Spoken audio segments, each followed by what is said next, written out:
যুক্তরাষ্ট্রের প্রেসিডেন্ট হিসেবে ডোনাল্ড ট্রাম্পের প্রত্যাবর্তনের পর থেকে নড়ে চড়ে বসেছে বিশ্ব নেতারা। অভিবাসন ইস্যুসহ বিভিন্ন দেশের উপর একের পর এক কঠোর নিষেধাজ্ঞা দিয়ে যাচ্ছে ট্রাম্প প্রশাসন। এর মধ্যে সম্প্রতি আবারও নতুন করে বেশ কিছু কঠোর সিদ্ধান্ত নিয়েছে ওয়াশিংটন, যার প্রভাব পড়বে বাংলাদেশের উপরও। কি সেই সিদ্ধান্ত, জানাচ্ছেন সহকর্মী শাহাদাত রিফাত।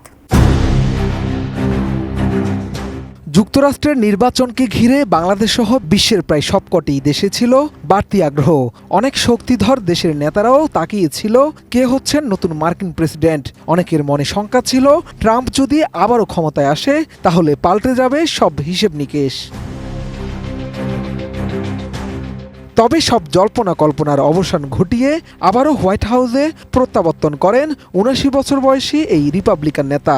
২০ জানুয়ারি ক্ষমতা হস্তান্তরের আনুষ্ঠানিকতার মধ্য দিয়ে ৪৭তম মার্কিন প্রেসিডেন্ট হিসেবে শপথ নেন ট্রাম্প। এদিকে দায়িত্ব নিয়ে একের পর এক কঠোর সিদ্ধান্ত ও নিষেধাজ্ঞা দিয়ে যাচ্ছে ট্রাম্প প্রশাসন, যা থেকে রেহাই পাচ্ছে না খোদ দেশটির মিত্র দেশগুলোও। প্রথমে অভিবাসন ইস্যুতে যুক্তরাষ্ট্রে সাঁড়াশি অভিযান শুরু, এরপর বিশ্বের বাণিজ্য ও রাজনৈতিক ইস্যুতেও হুঁশিয়ারি দিয়ে যাচ্ছে ওয়াশিংটন।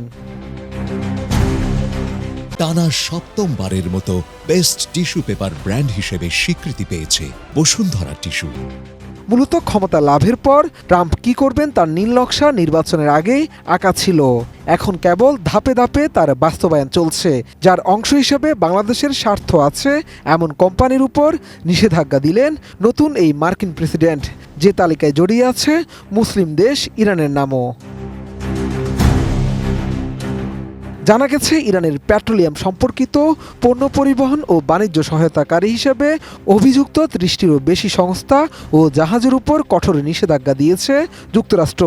এর মধ্যে আছে সংযুক্ত আরব আমিরাত ভিত্তিক অকটেন এনার্জি গ্রুপ FZCO, যারা বাংলাদেশে তরলীকৃত পেট্রোলিয়াম গ্যাস LPG সরবরাহ করে থাকে।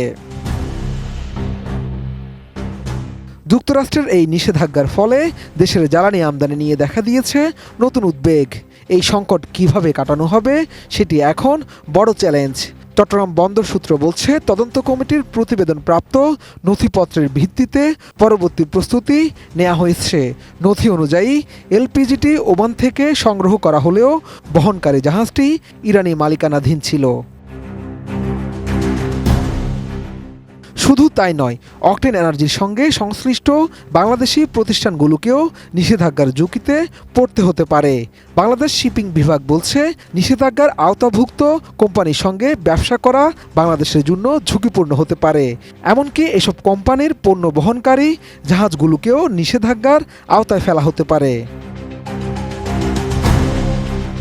যুক্তরাষ্ট্র শুধুমাত্র অকটেন এনার্জির উপরেই নয়, ইরানের পেট্রোলিয়াম বাণিজ্যের সঙ্গে জড়িত আরও কয়েকটি আন্তর্জাতিক প্রতিষ্ঠানের বিরুদ্ধে নিষেধাজ্ঞা দিয়েছে। এর মধ্যে আছে ইরান ভিত্তিক কঙ্গো পেট্রো রিফাইনিং কোম্পানি, আমিরাত ভিত্তিক অ্যালকোনস্ট মেরিটাইম TMCC, মালয়েশিয়া ভিত্তিক IMS লিমিটেড এবং সিসিলিসি ভিত্তিক ওশেন এবং শিপিং লিমিটেড।